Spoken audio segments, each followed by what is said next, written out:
Well. Welcome back to DIS Unknown. Tonight, we're going over another unsolved mystery. This time, one you may have heard about. The island of Roanoke. The sea did not welcome me back. For 3 years it had kept me prisoner on the wrong side of the world. Storms, Spanish warships, courts that cared more for cannons than colonists. 3 years since I had last seen my daughter's face. 3 years since I had held my infant granddaughter, Virginia Dare. The first English child born in this strange green land. As our ship anchored off of Roanoke Island on August of 1590, I gripped the rail so hard my knuckles ached. "There!" one of the sailors yelled. Through the morning mist, the island rose low and wooded, just as I remembered. The sandbanks curled pale along the shore. Pines stood dark and still. It looked untouched. That was the first wrongness. A settlement of over 100 souls should breathe. Smoke should rise. Trees should be felled. Boats should move along the shallows. Roanoke had not been a mere outpost. It was meant to be a town, a foothold of England in this new world. 115 men, women, and children had lived their whole lives there when I left. Farmers, craftsmen, families with hope packed into wooden chests. But the island lay as silent as an abandoned graveyard. We rowed ashore. The oars dipped with soft splashes that seemed too loud in the stillness. I kept scanning the tree line, expecting figures to emerge.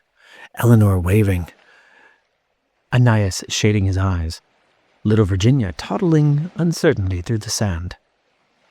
Nothing moved. When my boots struck land, I called out before I could stop myself. "Roanoke! Hello, the settlement!" My voice rolled into the forest and died. No answering shout, no barking dog, no children's cry. Only wind in the grass. We followed the path inland, the same path we had cut 3 years earlier. It was wider now, overgrown at the edges, but still visible. That detail struck me immediately. Someone had maintained it. For a time. The clearing opened ahead, and the houses came into view. They still stood. That sight struck harder than any ruin could have. If the village had burned, I might have blamed enemies. If we had found bones, I might have blamed hunger or sickness. But the cottages stood upright, roofs slagged, but whole. Doors hanging crooked on leather hinges. It looked as if the people had stepped aside and never come back. We spread out carefully. I entered the house that had been my daughter's. I remembered helping Ananias raise its frame. Remembered Eleanor laughing at how crooked the chimney stone sat. Now the door swung open at my touch, creaking like something long unused.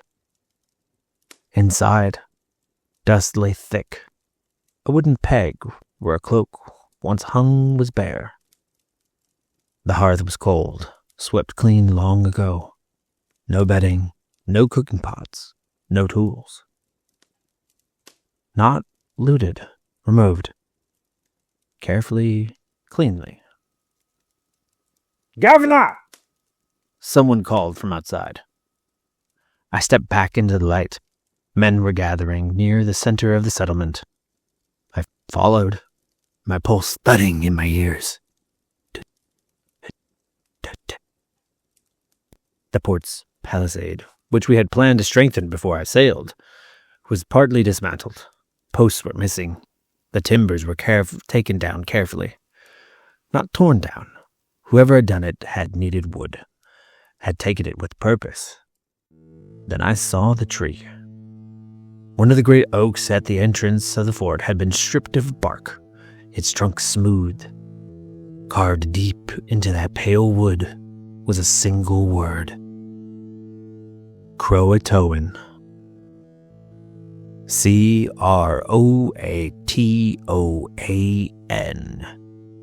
The letters were clean, deliberate, weathered by seasons of sun and rain, but still sharp. I stepped forward as if in a dream and placed my hand over the carving. My fingers fit inside the grooves. This had not been done in panic. The cuts were steady. We had agreed on signs before we left. If they moved, they would carve their destination. If forced away in danger, they would have carved a cross beside it. I looked. There was no cross. A sailor spoke behind me. Croatoan Island, sir. The friendly people.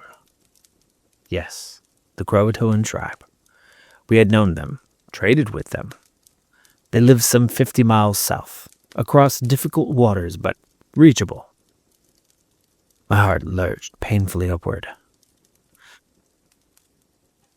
Alive. They had been alive when I left. They had been alive when they left. We searched every building before nightfall. There were no bodies, no graves. Well, none that hadn't been there before. No scattered bones hidden beneath leaves, no broken weapons, no signs of battle. Even the heavy items, blacksmith tools, iron bars, farming implements, were gone. They had taken what they could carry. This had not been a massacre. It had been an evacuation. But why had they not left a fuller message? Why had they none remained behind? Why did the forest feel as though it pressed close, listening? As dusk fell, we made camp within the empty settlement. I sat beside the cold hearth of Eleanor's house, staring at the doorway where the light from the fire flickered. I tried to imagine their last day here. Had they gathered in the clearing? Had they voted? Had Eleanor argued for staying? Had Ananias insisted on moving for safety, for food, for alliance? Had little Virginia clung to her mother's skirts, unaware her grandfather would return to an empty home? I stepped outside and looked towards the dark line of trees. For a moment, only a moment, I thought I saw a movement.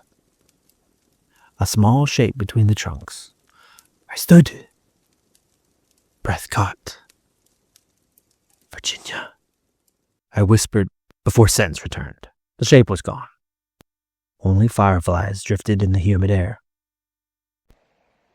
The next morning, we prepared to sail for Croatoan Island at once. I would follow the word that had left me. I would find my family living among the Croatoan people. Thinner, perhaps. Changed, perhaps. But alive. But the sea had other plans. A storm rose suddenly and violently from the northeast. The sky turned the color of bruised iron. Waves crashed upon the shallows with a force that made even seasoned sailors pale. "The channels are death in this," the captain shouted over the wind. "We'll lose the ship." I stood on the shore as rain lashed my face, staring southward. Toward Croatoan, toward the only clue I had. So close. 3 years I had fought to return. Now a few leagues of water held me back again. By morning the storm had worsened. The anchors dragged. The decision was made without me. We sailed. I watched Roanoke shrink into mist. The empty houses swallowed by distance. Somewhere beyond sight lay Croatoan Island. And perhaps my daughter, my granddaughter. living under another sky, speaking another tongue, believing I had abandoned them forever. Now, in all the years that remain to me, I turn the word over in my mind.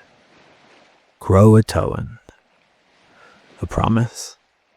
A direction? Or a farewell? I see again the silent village built for over 100 hopeful souls. The houses standing like shells after the life has left them. The forest waiting, patient and deep. I do not believe they died there. I believe they walked away from Roanoke together. Men, women, children, carrying what they could, trusting in allies, stepping into a world that swallowed them so completely that even history cannot follow. And sometimes, when the wind moves through the trees at dusk, I hear what might be laughter, a child's laughter, far away, just beyond sight. I do not know if this is memory, madness, or the echo of a life that went on without me. That was a short story that I thought exemplified most dramatically, just to give you an idea of the sadness and the loneliness that John White may have experienced. Roanoke. It's a name that in recent pop culture has been more and more associated with the supernatural. The first time I recall hearing about Roanoke was in a short segment from my history class in high school. The history teacher was rather enthusiastic about it all, but sadly for me, the rest of my classmates could not care less about the subject matter. A bunch of people died and the town vanished? For my classmates, the answer was obvious and boring, but to myself, the name stuck. And over the decades, as I'm sure many of you have noticed, the name and the subject seems to have gained more of a life of its own. From mentions in episodes of Supernatural to a full season of American Horror Story dedicated to it, and even some full-length movies in the late 2000s, is a subject that no matter how you got interested in it, it's led you here. To begin with, let's talk about some of the facts. First, a bit of the timeline. There were two separate English attempts to settle Roanoke Island in modern-day North Carolina, sponsored by Sir Walter Raleigh. I think that's how his name is pronounced. The first colony established as a military outpost by Governor Ralph Lane. It was abandoned in June 1586 due to food shortages and conflict with local tribes. The second colony, which you all would know as the Lost Colony. The second group of colonists included women and children, arrived at Roanoke Island, present-day North Carolina, on July 22nd, 1587. Led by Governor John White. Shortly after his granddaughter Virginia Dare, the very first English child born in the Americas, was born August 18th, 1587. White returned to England for much-needed supplies. John White's return to the colony was delayed for 3 years due to ongoing Anglo-Spanish War, which prohibited ships from leaving England. When White finally returned in August of 1590, he found the settlement abandoned, the houses dismantled, and no trace of the settlers or their belongings. Let's put this into perspective. When you hear that the settlement was abandoned, most people immediately craft a picture of a ghost town in their mind, like some abandoned boomtowns in the American West. And much as I read to you in the short story, just before all this, houses still standing, but empty and abandoned.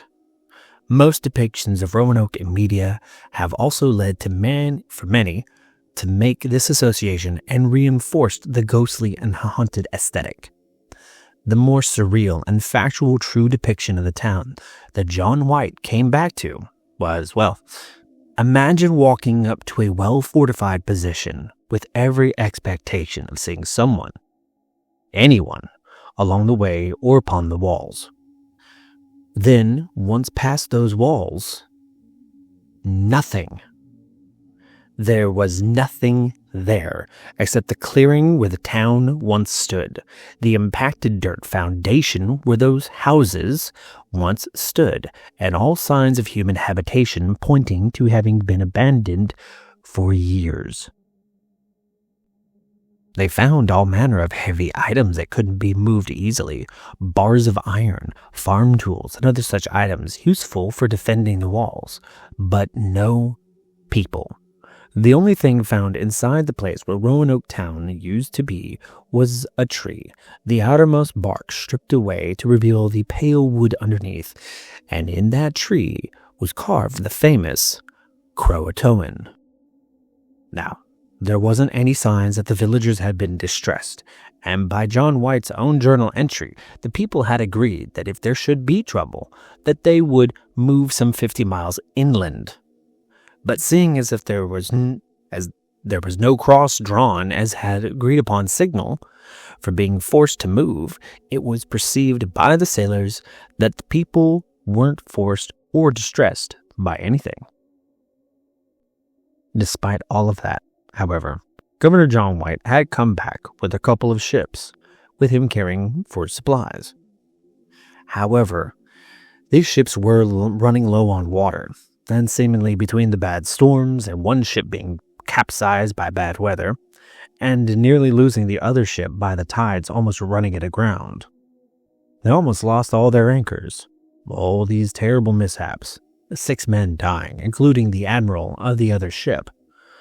It's pretty obvious that the sailors and the surviving captain were done with this. The land itself seemed to be trying to kill them. So, with what was no doubt a heavy heart for the former governor of Roanoke, the sailors decided to cut their losses and leave, having never found a single surviving soul. Now, curiously, there was a stone found, supposedly by the Chowan River, who, from the stone carving, appeared to be a grieving message by, of all people, Eleanor Dare. The message outlined that her husband and daughter had died, that most survivors that had lived on the island had moved inland, or at least had been planning to, that the survivors later died of sickness and war with other tribes, and of course that the stone should be turned over to her father, John White. Sadly, while this sounds like a great wrap-up to an interesting mystery, the authenticity of even the original stone is called into question, as shortly after that one was found, almost 50 more were found, and most of which are correctly written off as hoaxes, trying to cash in on the fame. But suppose, right, the first Dare stone was real. It doesn't account for how, at a later time, a particular tribe had distinctly Caucasian features, pale skin, lighter eyes, and access to those same English tools. If I were to personally take a swing at what possibly happened, I imagine that it's not impossible that a few explanations could have happened together. The most prevalent theory is of the settlers' integration with the local tribes. It does make sense, but only so far. To my understanding, Native American adoption of settlers were usually only done with the very young, so that leaves many adults to still fend for themselves. If you go back to the very reason Governor John White left to seek aid and supplies, I think it becomes abundantly obvious that starvation and sickness probably is where it all started for the people of Roanoke. It's even quite possible that they chose to move in with the Croatoan tribe because of that death and sickness. Considering the level of trouble the sailors encountered during their short time in the area, even makes for a reasonable assumption that all of the wood from the town had to be used to make some kind of boats to cross to another island, or even to the mainland safety. How successfully that crossing went for those settlers is also a matter of potential speculation. But even if they didn't have any trouble making the cross to the Croatoan tribe, there is still the matter of those whom were sick. You think anyone with any survival sense would just welcome a bunch of sick people in with open arms? Yeah, I didn't think so either. And that's where the penchant for adopting the young might sway some in the supposedly friendly tribe towards helping them would come into play. Of course, there were so many maybes we won't ever know. I thank you for staying for so long. But if you'd like to look into more lore and other forms of media on your own, I highly suggest American Horror Story, Season 6, which is all about Roanoke. There's a great documentary titled The Lost Colony of Roanoke, New Evidence. It was made in 2022. And a movie, 2007, called Wraiths of Roanoke. Once again, thank you for diving into this mystery with me and DIS Unknown. Let's see what else we can uncover. Cheers.